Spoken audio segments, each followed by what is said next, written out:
So Dan Campbell was asked yesterday. It's kind of a two-parter. I don't know what he was asked exactly, but he answered. I think he was asked, how do you stay on top? And he answered with what he needs to do, and then kind of got into how you build the roster to stay on top. Here's what Dan Campbell said. That's the tough part. Yeah. That is the toughest part. And he's 100% correct.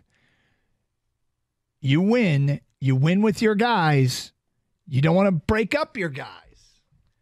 And you got to make sure, even if a player has made some plays for you, that you don't overcommit financially to that player or don't turn a blind eye to an improvement at that position.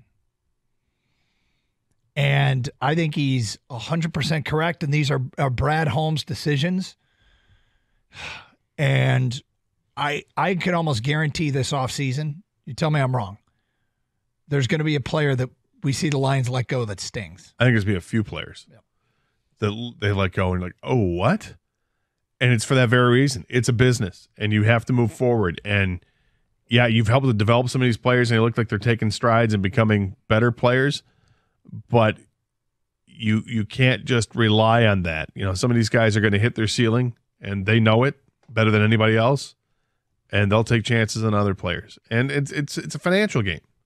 You know, you can't – because some guy's a good guy, or maybe you have a handful of guys that you love, right? They're great locker room guys. They're players that do their job, and they fit this scheme, and they fit this, what you're looking for in players, but they're due for raises. You can't give them all raises just because they're good guys and they're good fits.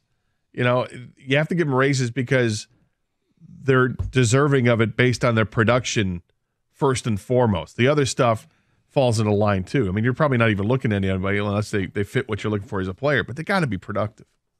Yeah, it's a combination of productivity, cost, and ultimately the goal is to get better, right? And no matter how great your relationship was with these players and the battles you've been through, you ultimately got to give it better as a team. I think Campbell knew this immediately after the Niners game, guys. I mean, he said it. He goes, the truth of the matter is, this is the last time this group is going to have this chance to do this.